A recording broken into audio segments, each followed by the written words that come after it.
Oremos. Señor, te pido en esta noche que estamos aquí reunidos, te doy gracias, Señor, por los que estamos aquí participando en las lecturas, en los aprendizajes, en las predicaciones. Te doy gracias, Señor, por el tiempo que tú nos permites en aprender con Sam. Te doy gracias, Señor, que nos das chance de predicar, de aprender más de tu palabra, y te doy gracias por ello, Señor. Te pido todas estas cosas, Señor, y por las actividades que vienen en las iglesias, en las Pascuas. Te doy gracias por todo y todo esto en nombre de Jesús. Amén. Amén. Amén. Entonces, a ver si yo lo repito cada semana, a ver cuántas semanas hasta que lo agarramos bien a la onda. Si yo les pregunto como cuáles serían algunos de los propósitos o temas sobresalientes de Marcos, ¿qué dirían? Que nos están invitando a una fiesta.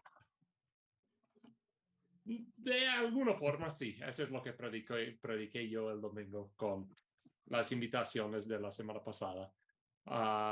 No, pero si recuerdan de Marcos 1:1, primero habíamos dicho que más que nada Marcos quiere comprobar dos cosas en su evangelio. Número uno, que Jesús es el Cristo, es el Mesías, el escogido de Dios. Y número dos, que es el Hijo de Dios. No, esos dos puntos sobre todo. Y al fin de todo eso es para que una persona pueda hacer una decisión, ¿no? Una decisión de seguir a Cristo. En cuanto a temas sobresalientes, ¿no? El seguimiento o el discipulado seguramente es uno de esos. Como digo, el miedo es otro, el secreto mesiánico es otro. Solo para que los que no han puesto atención últimamente a la aula, sí puse algunos recursos según eso. Pues puse mucho más de los comentarios que, como digo, no los tienen que leer, pero si los quieren ojear, pueden hacer eso y puede ser útil. Y puse también un artículo precisamente sobre eso, sobre el secreto mesiánico en Marcos. Está en el área de temas generales, como no está en ningún pasaje, está en la parte arriba, por decir. Pero sí, según eso, no, vamos a ver empezar con el capítulo 2 hoy, viendo la mayoría en esta semana. Hoy nos toca ver Marcos 2:1-22. Técnicamente, probablemente es todo un, entre comillas, sección o todo un párrafo, 2 a 3:7 o a 3:6, perdón, a 3:6. Pero este se ríe mucho en una predicación, entonces medio lo rompí en dos y en mi mente lo puse algunas distinciones entre estos dos. Los efectos del reino en el pecado lo puse hoy y para el siguiente yo puse el reino y el sábado, aunque técnicamente como en cuanto a eso del sábado, es todavía debatiendo sobre el pecado con Jesús, si este fuera pecado hacer esas cosas que hace en el sábado o no. Pero ¿por qué los dos pasajes que siguen, el 23 hasta el 6, abarcan como únicamente al sábado? Decidí separar a ellos y hacerlos uno. Pero sí, vamos a ver Marcos 2:1-22. Lo podemos leer otra vez, quizá versículos, vamos 2 y 2, así, para que no cambiemos tanto. Pues yo puedo empezar, no sé quién quiere seguir, pueden batallar sobre eso. Y ya, Luis sigue y después de eso lo podemos pelear, así que todos han leído. Y ya, yo puedo repetir después del quinto. Dice entonces en 2:1, entró Jesús otra vez en Capernaum después de algunos días y se oyó que estaba en casa. E inmediatamente se juntaron muchos, de manera que ya no cabían, ni aun a la puerta, y les predicaba la palabra. Entonces vinieron y le trajeron a un paralítico llevado entre 4 hombres. Como no podían acercarse a Jesús a causa de la multitud, levantaron el techo encima de donde él estaba, y cuando había hecho una abertura, bajaron la camilla en que estaba acostado el paralítico. Es hasta Al el ver cinco. Jesús la fe de ellos, dijo al paralítico: Hijo, tus pecados te son perdonados. Estaban allí sentados algunos de los escribas, los cuales cavilaban en sus corazones. ¿Por qué ¿Por habla qué este así? habla? Trénsense. Tú, Axel, Vas, Jorge. ¿por qué habla este así? Está blasfemando. ¿Quién puede perdonar pecados sino solo Dios? En este mismo instante supo Jesús en su espíritu que es lo que estaban pensando.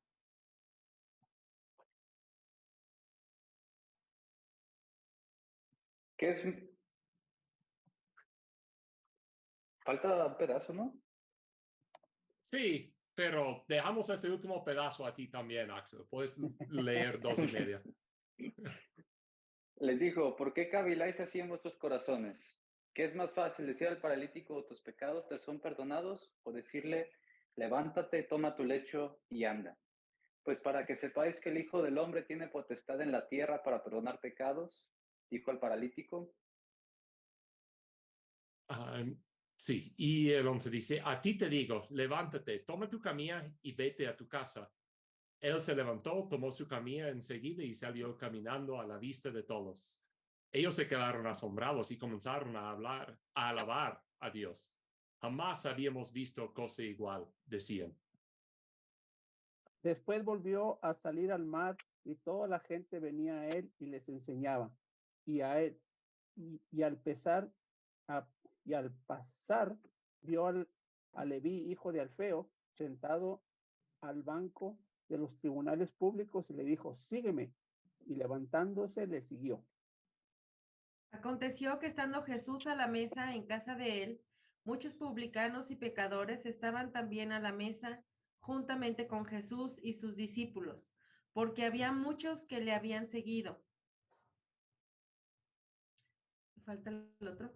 Y los escribas y los fariseos, viéndole comer con los publicanos y con los pecadores, dijeron a los discípulos, ¿qué es esto? ¿Que él come y bebe con los publicanos y pecadores?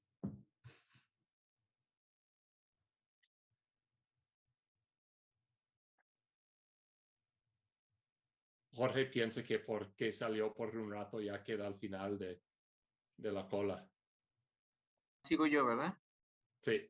Al ver que los discípulos de Juan y los fariseos ayunaban, algunos... El 17. Al oírlos, Jesús les contestó, no son los sanos los que necesitan médicos, sino los enfermos. Y no he venido a llamar a justos, sino a pecadores. A ver que los discípulos de Juan y los fariseos ayunaban, algunos se acercaron a Jesús y le preguntaron, ¿cómo es que los discípulos de Juan y los fariseos ayunan, pero los tuyos no? Jesús les dijo, ¿acaso pueden los que están de bodas ayunar mientras está con ellos el esposo? Entre los que tienen consigo al esposo no pueden ayunar, pero vendrá días cuando el esposo les será quitado, y entonces en aquellos días ayunarán. Sí. Nadie pone remedio de paño nuevo en vestido viejo. De otra manera, el mismo remiendo nuevo pierde lo viejo y se hace peor la rotura.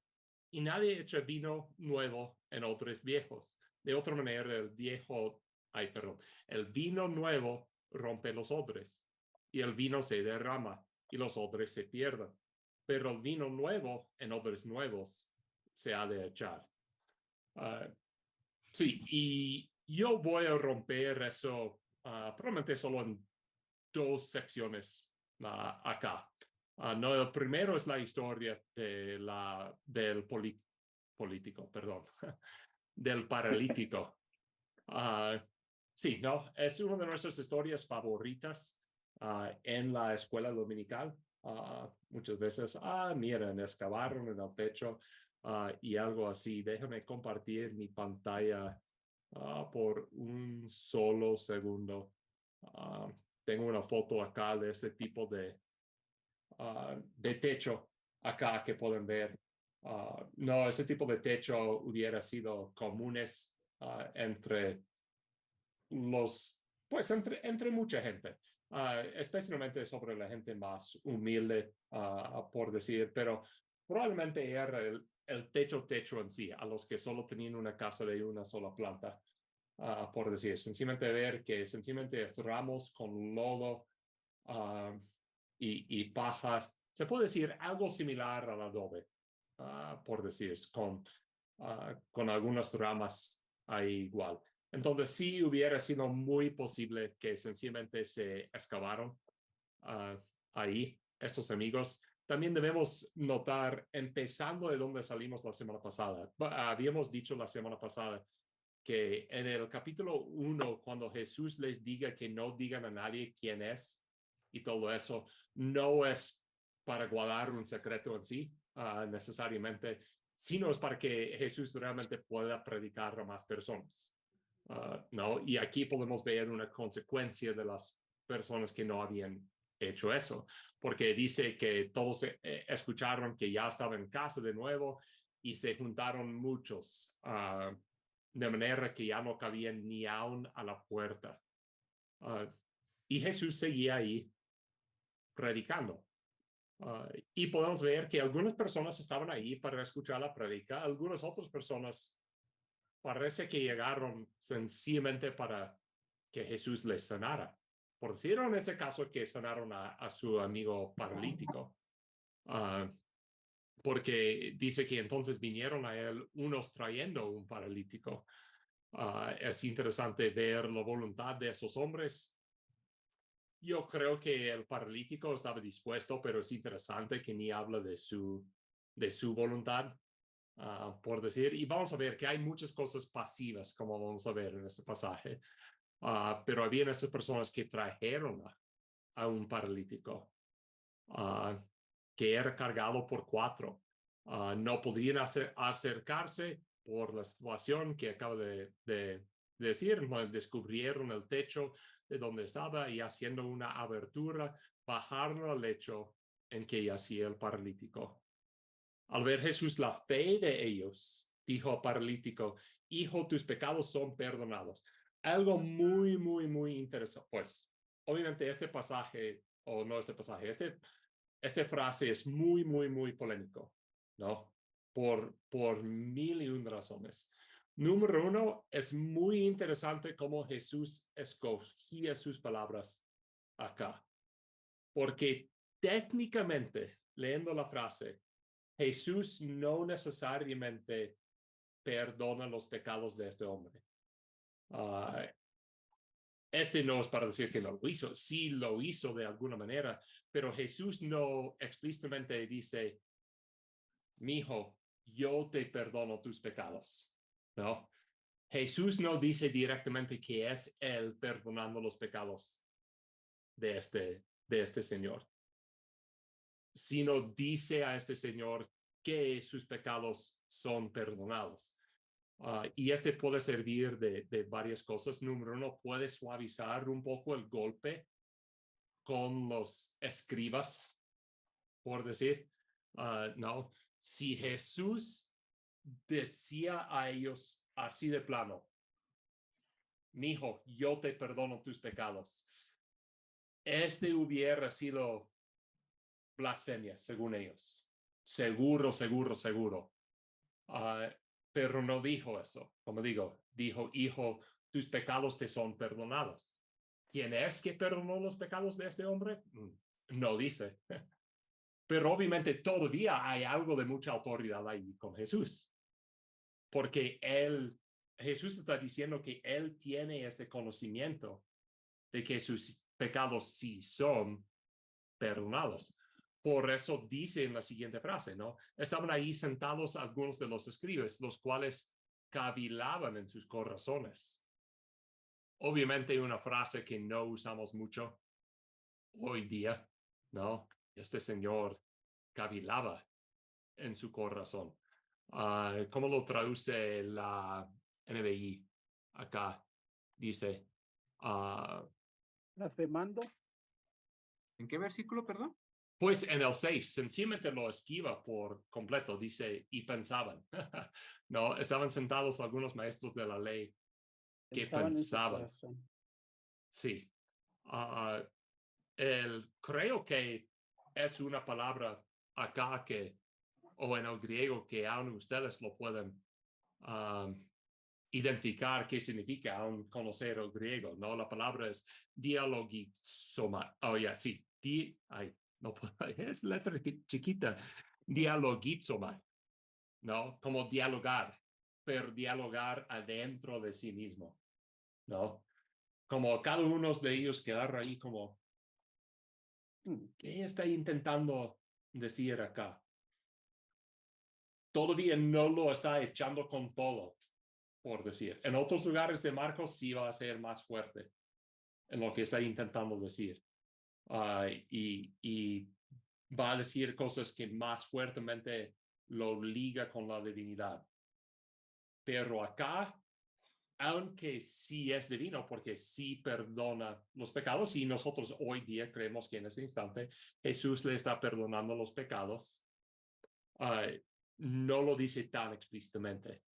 Sencillamente dice que él tiene una relación tan íntima con Dios que él sabe de los pecados de este hombre son perdonados. Y por eso había la duda entre eso. ¿Por qué habla así? Blasfemias dice, pues algunos pensaban que estaba blasfemando con eso, ¿no? Algunos lo tiraron, por alguna manera, lo tiraron bien. Pero podemos decir que ahora entre ellos había esta duda, pues, ¿realmente él perdonó estos pecados o está diciendo que Dios perdonaba a estos pecados? Porque pregunta, ¿quién puede perdonar pecados sino solo Dios?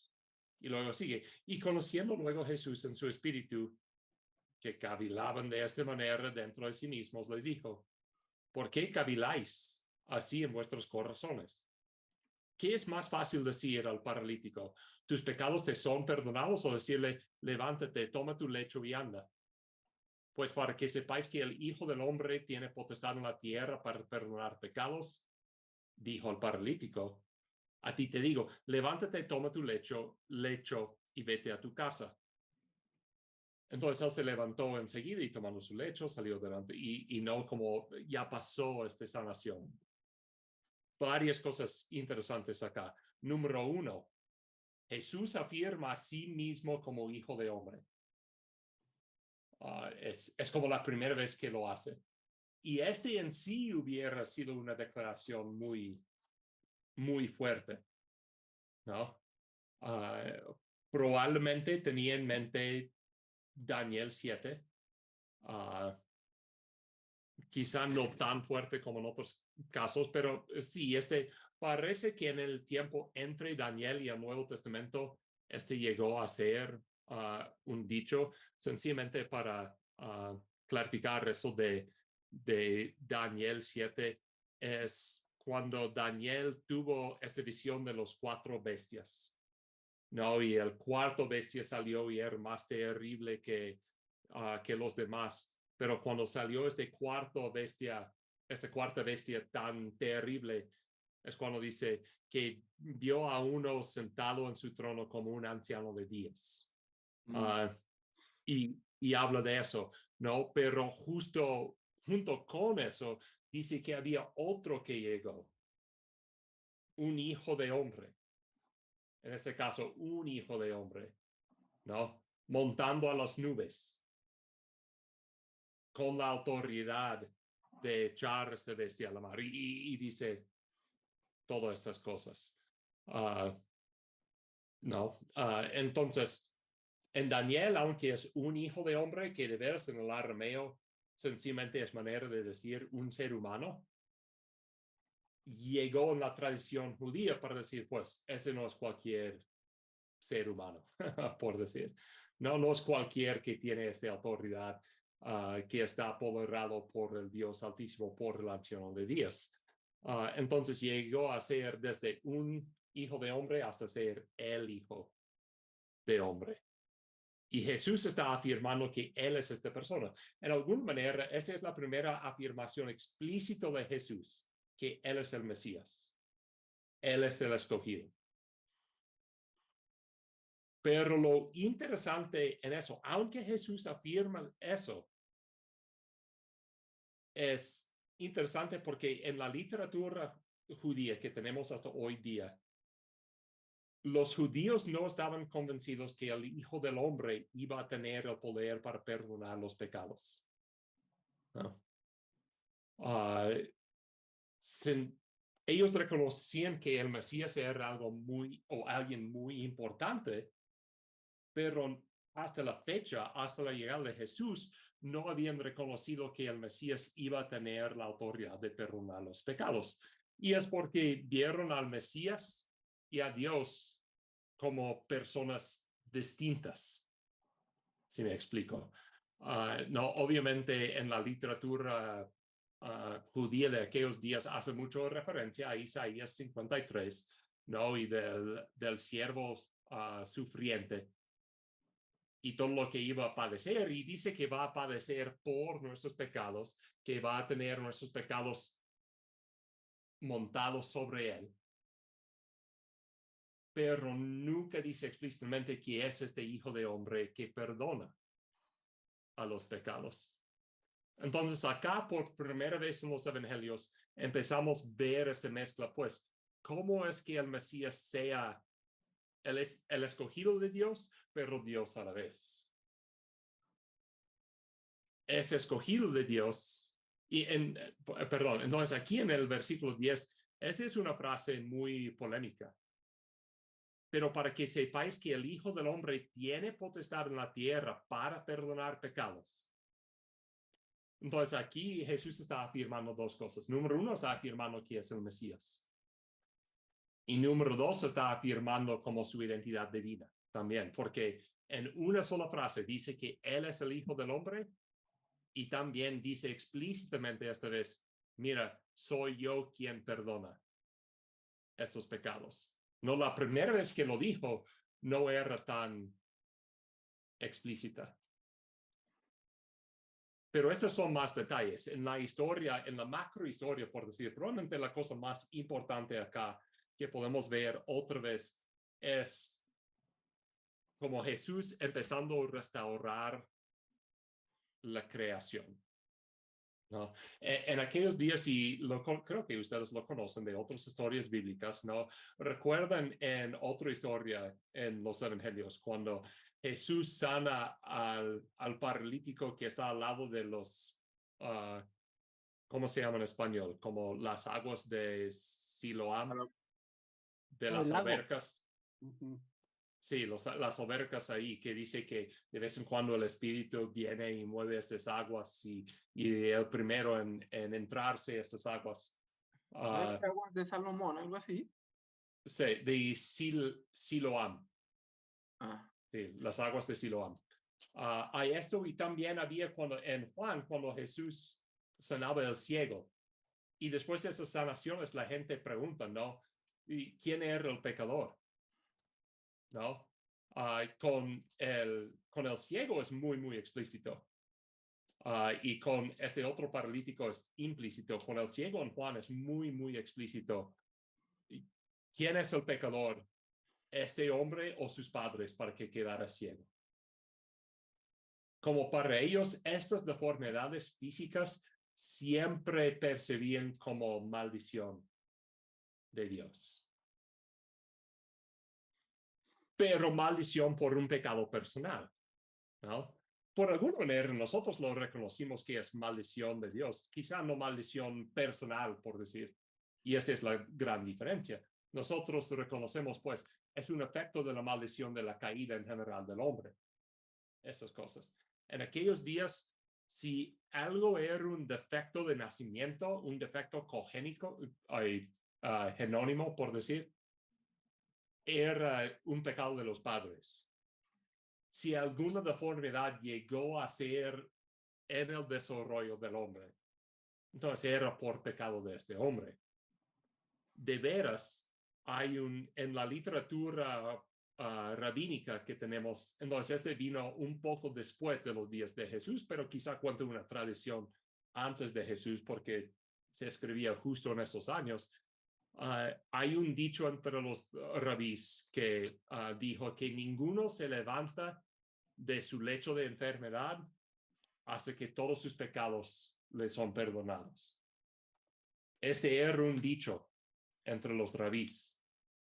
Entonces es muy interesante que Jesús aquí liga el perdón de los pecados de este hombre junto con la sanación y el levamiento de este paralítico desde su lecho, o de su lecho, perdón, lechón, tengo hambre. Desde su lecho de enfermedad, precisamente, ¿no? El lecho donde siempre radicaba este señor. Entonces, Jesús, en otras palabras, Jesús y Marcos, en contar esa historia, matan como 5 pájaros en un solo tiro acá, ¿no? Afirman que Jesús es el Mesías. Afirma que Jesús tiene el poder de perdonar el pecado. También afirma el papel de Jesús en cómo restaurar la creación. En ambos perdonar los pecados y sanar los enfermos. Porque según los judíos de aquellos dos, estas dos cosas estaban íntimamente ligados. Estos fueron las 2 consecuencias directas del pecado, pues el pecado en sí y las enfermedades genéticos y las enfermedades en general. Pero Jesús puede dar para atrás todas esas maldiciones del caída del hombre. Y es precisamente lo que está haciendo acá. Y entonces dice en el 12, entonces él se levantó enseguida y tomando su lecho salió delante de todos, de manera que todos se asombraron y glorificaron a Dios diciendo, nunca hemos visto tal cosa. Debemos reconocer, esas son las mismas personas que hace 4 versículos estaba, pues para usar la palabra favorita de todos en la Reina Valera, se estaban cavilando, ¿no? Como estaba dialogando entre sí. ¿Este Jesús es un blasfemo por la manera que habla? Pero aquí parece que su seña o su milagro respaldaba tanto a sus palabras que todos estaban convencidos. No es como luego en su ministerio que dice estas cosas y todos lo buscan matar. No, es que hace esta cosa y todos se quedan ahí asombrados. Pues, ¿sabes qué? Este tipo tiene razón. Es el Hijo del Hombre. Puede perdonar pecados. Todavía no vieron a Jesús como una amenaza al sistema ahí. Creo que todos lo vieron como una amenaza hasta el sistema romano, quizá, y están esperando esta liberación política y una amenaza seguramente al mundo pecaminoso en una manera buena, ¿no? Ellos se den cuenta en ese momento, ¿sabes qué? Jesús puede inaugurar el reino de Dios por esas cosas que puede hacer. Y creo que ese es el propósito de las siguientes 2 historias. También. Ver que Jesús puede inaugurar el reino de Dios. Tengo una pregunta, Sam. Sí. En el versículo 5 dice, viendo Jesús la fe de ellos los 4 o ellos los 5. Buena pregunta. No es muy explícita. Entonces, lo más seguro, digo yo, es que son los 4. Porque hasta el momento nunca han mencionado los 5. Exacto, ok. Por decir, ¿no?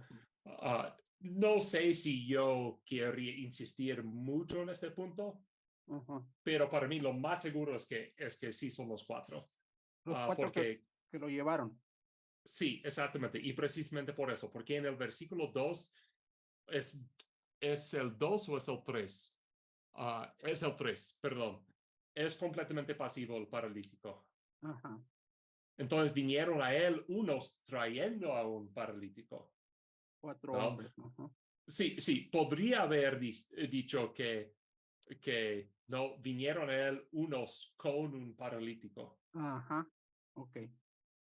Pero no decidió por eso, optó por decir que habían unos que trajeron un paralítico Y otra vez explícitamente menciona estos 4 y no los 5, ¿no? Que era cargado por 4. Y el hincapié está en los 4. Y normalmente en el lenguaje decimos que cuando hay un antecedente de una palabra, eso quiere decir cuando hay un pronombre que refiere a algo en el pasado, refiere a la primera cosa al pasado que tiene sentido. ¿Y por qué menciono los 4 después de los 5? Entonces, yendo al revés, la primera cosa a que llega son los 4. Sí. Y no los 5. Sí. ¿Otras dudas No, sobre no, esa nada. parte? ¿Otras Ya- preguntas? No. Como digo, ese es buen momento para hacer ese paso también, porque como digo, ya casi llegamos a la mitad. Aunque hay 2 otras secciones en la Reina Valera, en lo que sigue, trata del mismo tema. Y creo que cuando yo lo explico va a quedar muy obvio que 13 a 22 es como una sola historia. Déjame cambiar mi otra Biblia para allá otra vez. Y la historia es eso, y es un contraste que vemos en otros lugares en los evangelios. Es el contraste de las fiestas y los ayunos. No, lo vemos con los niños jugando en la plaza. Mira, hemos cantado por ti y no bailaste. Mira, hemos jugado un canto fúnebre y no se dieron a llorar. En esa parábola de los niños jugando en la plaza. Y lo vemos acá también. Tenemos una gran fiesta con Leví. Y luego tenemos el ayuno en la segunda parte. ¿No? Creo que, no estoy seguro, pero creo que Octavio Paz hubiera gustado un buen pasajes como esto. Se puede decir pasajes mexicanos porque ni importa si estamos en plena fiesta o si estamos en luto de muerte o en luto con el ayuno, el mexicano celebra todo, ¿no? En las palabras de Octavio Paz. Y eso es exactamente lo que está pasando acá. Primero, la historia del llamamiento de Leví, o de Mateo, como lo queremos llamar. Podemos ver, dice que Jesús vio a él sentado ahí, al banco, y al banco de los tributos públicos. Este es demasiado similar al llamamiento de Juan, Jacobo, Pedro y Andrés en el capítulo anterior. Y si recuerdan, habíamos dicho ahí algo es muy interesante de eso, pues aún acá en la Reina Valera, el subtítulo es el llamamiento de Leví. De veras en la Leví es el mismo subtítulo, el llamamiento de Leví. La cosa que no me gusta de estos subtítulos es que hace todo o echa todo el hincapié sobre Leví. Cuando realmente, ¿qué hace Leví en esta historia? Nada. No. De veras. Estaba sentado. No. Sí, él estaba sentado ahí. Y era igual con Juan y Jacobo, ¿no? Dice que Juan y Jacobo estaban ahí tirando sus redes. Luego, con Pedro y Andrés, dicen que estaban ahí remendando sus redes. Esos no estaban haciendo nada para que Jesús les llamara. Y otra vez, creo que Marcos está buscando tener ese mismo efecto en su audiencia, diciendo, ¿es posible que Jesús te está llamando a ti también? Y la persona puede pensar, pues no sé, yo no soy nadie especial, yo no soy como estos, porque hay que recordar, quizás se escribió como unos 30 años después de que Jesús andaba en la tierra, ¿no? Y la gente dice, pues, yo no soy como estos 12 súper famosos apóstoles, yo no soy como estos. Pero Marcos acá está intentando decir, ¿sabes quiénes fueron esas personas? No fueron nadie, realmente. Hicieron cosas completamente cotidianas. Obviamente en diferentes extremos, ¿no? Están por el lago de Tiberio o el mar de Galilea, como lo llamamos muchas veces, Juan, Jacobo, Pedro y Andrés, sencillamente pescando. Leví quizá tiene un poco más de renombre porque es medio político, por decir, seguramente hubiera sido odiado por todos. Creo que en otros cursos y todo eso he explicado un poco del trabajo de los recaudadores de impuestos o los publicanos en aquellos días. Fueron peores que el SAT, realmente, ¿no? Hoy día todos odian al SAT porque, ¿no? Como tenemos paranoia que siempre nos están espiando de todo y se van a dar cuenta de todos los movimientos y luego nos van a perseguir mucho tiempo después por lo que les debemos o algo, ¿no? Pero como digo, era mucho peor en aquellos días, porque en aquellos días no es como había una tasa de impuestos y hay que hacer tu declaración y todo eso. No, para nada. Sí había ciertos impuestos no sobre el movimiento de productos, sino para ciertos servicios. Pero más que eso, normalmente lo que pasaba es que el emperador o el gobernador o alguien así literalmente tenía una subasta. Y luego todos los publicanos vendrían y participaron en esa subasta. Y el rey o el gobernador o el emperador haría la pregunta, pues, ¿cuánto me pueden dar ustedes? Y ellos calcularon más o menos cuánto podrían explotar de la gente y decir, no, si tú nombres a mí como recaudador de impuestos, yo te puedo dar X cantidad, por decir. Entonces, literalmente el trabajo de ellos era explotar a la gente lo más que podían para pagar al gobernador o el jefe, por decir quién era, pagar a ellos la cantidad que podrían pagar y luego los que sobraba era para ellos. Este era el trabajo, 100% pura explotación, diciendo, no, todos ustedes tienen que dar tanta cantidad y todo eso. Y obviamente era una línea fina, porque si había una cosa que no les gustaba a los gobernantes romanos, sobre todo los del Senado y los emperadores, eran las insurrecciones, ¿no?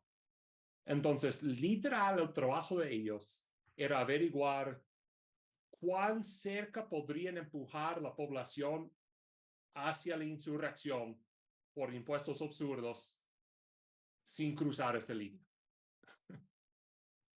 Y como digo, sencillamente era explotar gente. Ese es como ganaban dinero. No es que, mira, según los romanos, todos tienen que pagar esta cantidad y lo vamos a hacer así y vamos a cobrar 13% sobre eso, pero si vas vendiendo vino con azúcares añadidas, vamos a cobrarte también el IEPS y vamos a... No era nada así. Sencillamente ustedes nos pagan el dinero, ustedes sacan lo que pueden de la población, nos pagan nuestra cantidad y ustedes quedan con lo demás. Pero aunque Leví tenía este puesto menospreciado, este puesto odiado por todos, estaba haciendo exactamente lo que se espera de un publicano, por decir, ¿no? ¿Qué esperes de un publicano? ¿Que sea muy bonito y cariñoso con la gente? No, que saque los impuestos. Pero a una gente así Jesús lo podría llamar. Y como digo, va a haber varias de esas historias de llamamiento. Y aquí podemos ver otra vez los puntos sobresalientes acá. Número 1, es Jesús quien llama. No es Leví por su propia voluntad que va en pos de Jesús.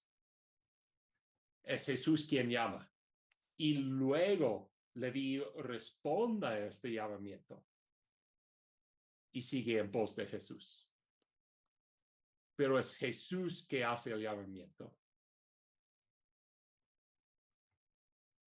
Entonces, Jesús le dijo, no, sígueme, dice, y levantándose, le siguió. Aconteció que estando Jesús en la mesa en casa de él, muchos publicanos y pecadores estaban también a la mesa juntamente con Jesús y sus discípulos, porque había muchos los que le habían seguido. Y los escribas y los fariseos, viéndole comer con los publicanos y con los pecadores, dijeron los discípulos, ¿qué es esto que él come y bebe con los publicanos y pecadores? Al oír esto, Jesús le dijo, los sanos no tienen necesidad de médicos, sino los enfermos. No he venido a llamar a justos, sino a pecadores. Y esa es la primera vez donde Jesús dice explícitamente que sencillamente el sistema judío, como había desarrollado en aquellos días, no era suficiente grande para contener el reino de Dios. Yo voy a decirlo de esa manera por algo que sigue. Pues ahorita podemos ver la declaración famosa de Jesús, ¿no? Los sanos no tienen necesidad de médico, sino los enfermos. Entonces, primero podemos ver que Jesús vino para los enfermos, que Jesús vino para los pecadores. Esa era su intención en llegar. Que puede tener paralelos interesantes en nuestras comunidades hoy día, ¿no? O en nuestras iglesias y ministerios hoy día. En ministerios como las casas hogares, como las albergues, como esas cosas. Esos ministerios son muy bonitos. No tengo nada en contra de ellos. Pero debemos entender también que ese no es el fin del evangelio. No es el fin del evangelio sencillamente tener misericordia a los explotados. Es el fin del evangelio mostrar misericordia a los explotadores. Precisamente, ¿no? Si quieres que el evangelio vence al pecado, hay que ir más allá a las víctimas. Pues es bueno ir con las víctimas. Acabo de ver una historia de eso, ¿no? Según ellos, por consecuencia del pecado, ese hombre había quedado paralítico, pero Jesús lo sanaba. Pero acá no va sencillamente a las víctimas. Va a los mismos pecadores y llama a ellos. Y dice, el evangelio es para ustedes, ¿no? Yo quiero que ustedes también me acepten. Entonces los escribas y los fariseos no dicen, ¿qué es eso? Que él come y bebe con los publicanos y pecadores. En el sistema judío de aquellos días no había lugar para los pecadores. Así de plano. Si tú querías llegar a ser parte del pueblo de Dios, tenías que antes dejar tus pecados atrás. Y aquí hay un ejemplo claro de Jesús haciendo lo opuesto, ¿no? Diciendo, vienes en pos de mí, luego dejes atrás tus pecados. Luego yo te reformo. Y no, esos fariseos, esos escribas, les encantan quejar de las cosas. Entonces dice, y los discípulos de Juan y los de los fariseos ayunaban. Aquí quizá puedo tomar una pausa y explicar algo de los fariseos. Muchos en nuestras mentes tenemos a los fariseos como los archienemigos de Jesús, ¿verdad? Pero probablemente eran, entre comillas, el partido de los judíos más cercano a Jesús. Pero por lo tanto había la más fricción entre ellos, entre Jesús y los fariseos, porque quizá muchos querrían identificar a Jesús como fariseo, o los fariseos siempre tenían esta relación de amor y odio hacia Jesús, por decir. Porque si había un debate entre los fariseos y los saduceos, Jesús era partidario de los fariseos. Hay resurrección hay resurrección de los muertos. Los saduceos no creían en eso. También parece que Jesús sostenía mucho de los valores familiares y ese tipo de reglas que sostenían los fariseos. Pero de veras los fariseos estaban demasiado cuadrados para Jesús. ellos querían que todo quedaba dentro de su sistema bonito de cómo siempre habían hecho las cosas. Y una de las cosas que siempre hacían era ayunar. Era tomar ese tiempo para dedicar esas comidas o ese tiempo de comida a Dios.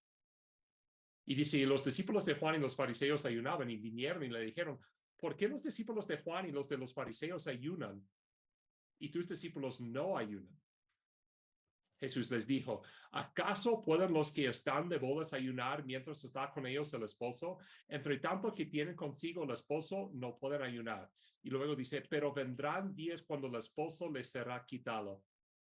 Y entonces en aquellos días ayunarán.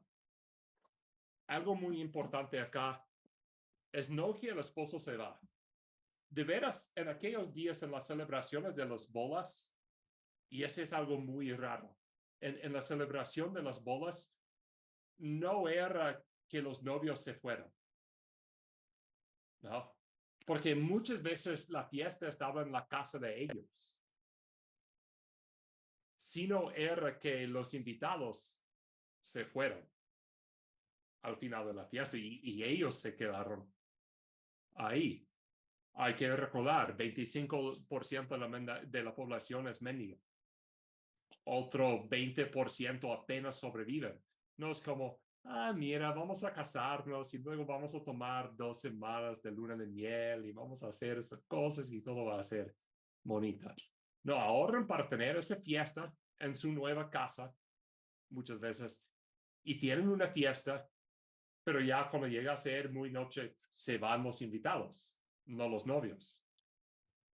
Y por eso dice también, pero vendrán días cuando el esposo, no es que el esposo se irá, sino dice, pero vendrán días cuando el esposo le será quitado. Obviamente nosotros sabemos que ese es por el Dios Padre. Él otra vez llama a Jesucristo a su presencia y lo quita de esta tierra. Y entonces en aquellos días ayunarán. Dice que habrá tiempo para el ayuno en el futuro. Pero mientras Jesús está allá inaugurando el reino de Dios, eso no es. Y luego da un par de ejemplos. Nadie pone remiendo de paño nuevo en vestido viejo. De otra manera, el mismo remiendo nuevo tierra a lo viejo y se hace peor la rotura. Muchas veces, no, como yo tengo algunos pares de mezclilla que yo uso para coladas y este tipo de cosas, ¿no? Y son tirados y hay 1001 ollas, así que quizá hoy día los podría vender por mucha lana porque suele ser popular este tipo de mezclilla hoy día, ¿no? Pero en diferentes ocasiones, ¿no? Como Jenny intenta poner diferentes parches, sea los que son por calor con la plancha o cosiéndolos o lo que sea. Pero sabes que cuando es un hoyo por desgasto, no por corte o algo así, pero cuando es un hoyo por desgasto y pongas un parche, es verdad, sencillamente se pone peor. Sencillamente se tira un hoyo aún más grande justo al lado donde estaba el otro. Y este es exactamente lo que está pasando acá. E igual con los odres, como dice acá. Los odres estaban muchas veces como usaron pieles o a veces sencillamente usaron como estómagos también, ¿no? Y muchas veces estas cosas fueron estirables a cierto punto, ¿no? Pero nosotros sabemos, con cualquier textil, sea estómago, sea piel, sea algodón, hoy día, muchas de esas cosas sí se estiran, ¿verdad? Pero una vez estirados, no regresan a su forma original. Entonces, lo que pasaba muchas veces es que ellos cosechaban las uvas, tomaron el vino nuevo y lo echaron en este odre y lo taparon. Y mientras que fermenta, salen el carbono de dióxido, ¿no? Y se estira la cosa, sea el estómago, sea los pieles, se extendía, estrechaba. Pero una vez ya luego lo puedes destapar, puedes servir el vino, todo eso.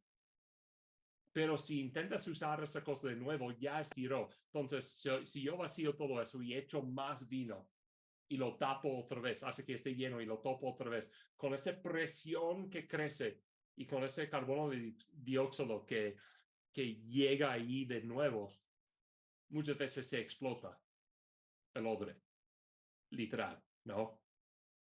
Y ahí pierdes todo tu vino. Pero el interesante acá es cómo usa este ejemplo. Ajá, es lo que iba a preguntar. Sí, porque él nunca dice algo como, entonces ustedes deben ser como Odres. odres o algo así. Sencillamente es una comparación. Ok. Y creo que más que nada lo que está diciendo es, mira, nuestro sistema viejo de hacer las cosas no sirve. El sistema actual del judaísmo como es, no puede contener el reino de Dios. No es recipiente adecuado para el reino de Dios. Y en cuanto a la predicación, creo que puede ser un punto de aplicación muy bueno para nosotros. Porque en cuanto a nosotros, a veces para ser honesto, nosotros somos antisemitas. Nos gustan desde quizá nuestros antecedentes españoles o lo que sea, nos encanta señalar el dedo hacia esos judíos malvados, ¿no? No dándonos cuenta que muchas veces nosotros mismos en la iglesia hemos construido estas mismas estructuras que, ¿sabes qué? Son sistemas bonitos y todo eso, pero no son aptos para contener el reino de Dios, porque el reino de Dios es más grande y más poderoso de eso. Y quiere romper nuestros propios sistemas, hasta los que hemos construido hoy día, ¿no? Y por eso muchas veces vemos cualquier cosa diferente y nuestra primera reacción es, ese es del diablo, ¿no? O ese es malo, o este no está bien, ¿no? Sobre todo, perdón si ofendo a Jorge y Axel ahorita por hablar de su precioso seminario y su expresidente y todo eso, pero podemos pensar en libros y obras como Fuego Extraño, ¿no? Onda de MacArthur que quiere como acabar con muchas de esas cosas nuevas de pentecostalismo y todo eso. ¿No? Y ellos pueden apuntar el dedo y correctamente, creo yo, a ciertas cosas malas de esta onda y forma de pensar. Pero sabes que creo yo que Dios, en varios de esos ejemplos, Dios sí ha trabajado. Y no podemos tirar todo este onda sencillamente por ciertos casos específicos donde podemos decir si había errores ahí. Necesitamos siempre estar dispuestos a abrir nuestros sistemas para ver qué está haciendo Dios. Muchas veces, porque algo no encaja dentro del sistema que tenemos hoy día, sencillamente queremos decir, este no es de Dios. Estamos tan listos para hacer eso, ¿no?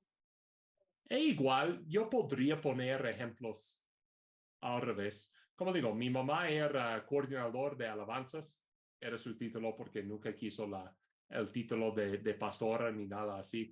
Entonces, como ella estaba encargada de las alabanzas y de veras de todo el culto menos la predicación los domingos. Y a veces no había gente en la iglesia que estaba un poco más carismático, pentecostal para usar la palabra. Y siempre decía mi mamá, no, necesitas dar más apertura al Espíritu Santo, porque ella literal tenía el culto planeado al minuto. Como dijo, a las 9:28 voy a empezar a tocar esa canción. Y va a pasar o terminar a las 9:31 y esa persona va a dar una oración de 1 minuto o 2 minutos y todo era al minuto. Y reclamaban, pues, ¿dónde está el espacio para el movimiento del Espíritu Santo? Y mi mamá siempre les gustaba responder a esas personas, pues, sí di espacio para el Espíritu Santo. Yo le di espacio al Espíritu Santo hace 15 días cuando planifiqué este culto. No, ¿por qué el Espíritu Santo solo puede hablar en un momento y no me puede hablar hace 15 días cuando estoy en oración planeando estos cultos? ¿No? Igual ahí hay un ejemplo de al revés, por decir, de cierto lado, no estando abierto al otro lado. Como digo, el chiste con todo eso es necesitamos estar dispuestos a abrir nuestros sistemas y estar dispuestos que Dios rompe nuestros sistemas con lo que va haciendo. Obviamente no significa que tenemos que abrazar a cada nueva onda que aparece en la iglesia. Para nada.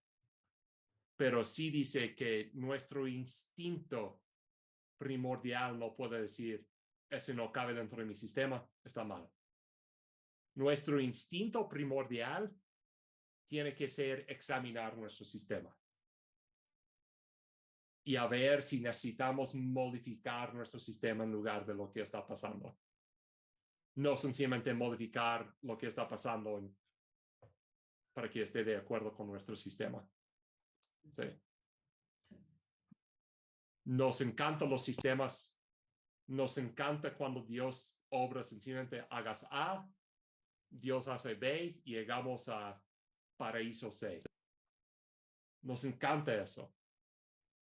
Pero creo que todo ese capítulo señala que, ¿sabes qué? Dios no siempre trabaja así.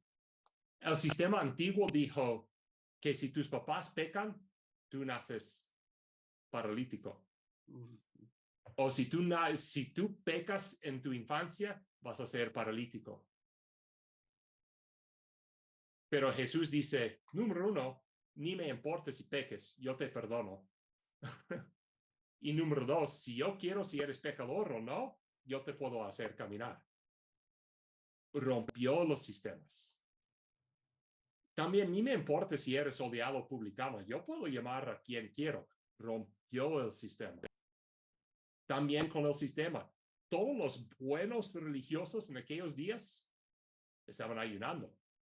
Pero Jesús, mi sistema es más grande que eso. Yo voy a hacer las cosas diferente. Y siempre necesitamos estar dispuestos a examinar nuestros sistemas antes que sencillamente presuponer que son pecados o vienen del diablo. Esa persona no es salvo. ¿Cuántas veces he escuchado eso? ¿No? Veo un hermano que hace las cosas diferentes. Esa persona ni es cristiano. Es la respuesta así, ¿no? En lugar de tomar la calma, examinar nuestros sistemas, ¿qué está bien? ¿Qué está mal? Luego, si necesitamos reprender las cosas, lo hacemos. Pero ¿cuál es nuestro instinto primero? Yo quiero comentar algo sobre eso.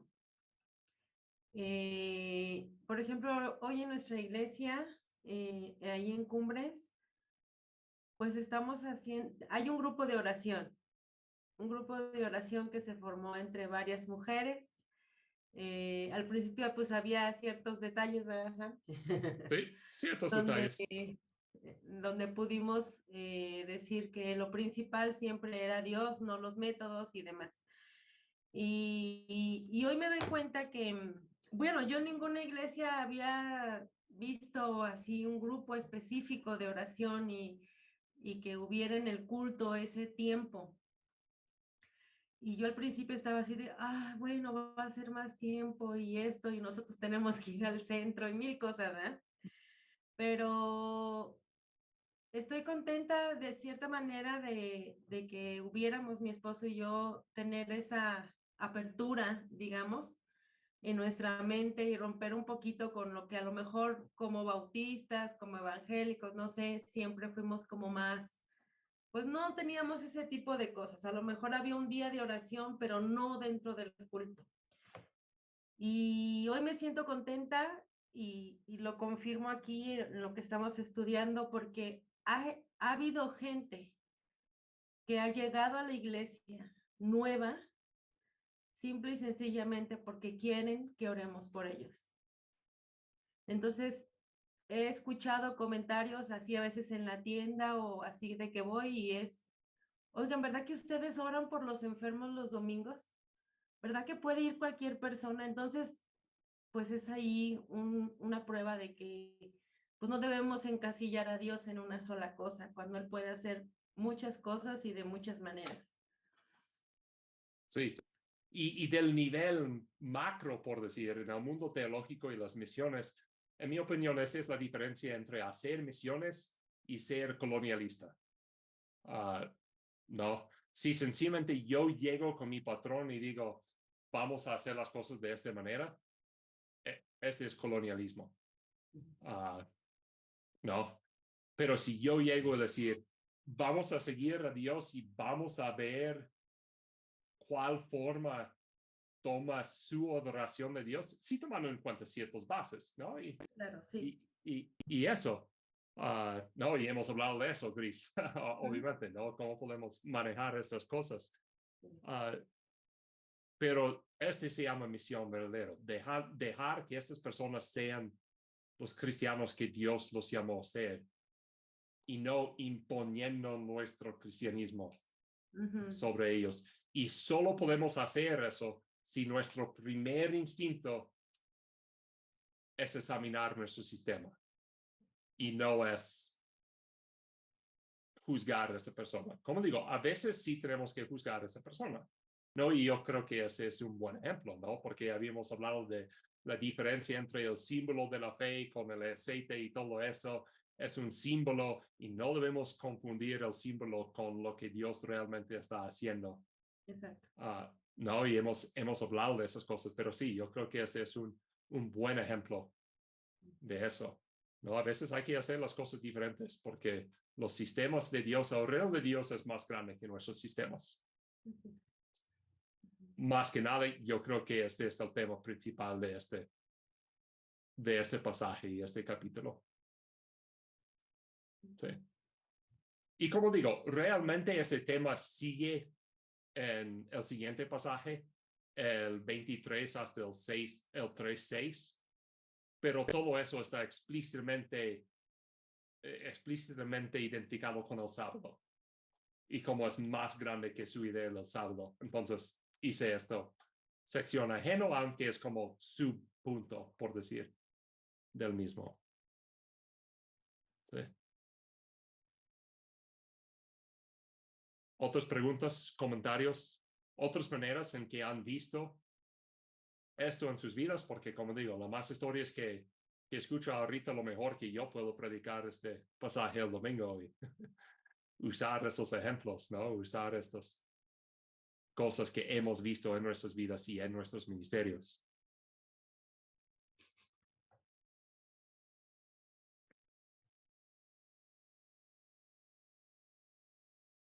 ¿No? Parece que para todos los demás, claro como el lodo.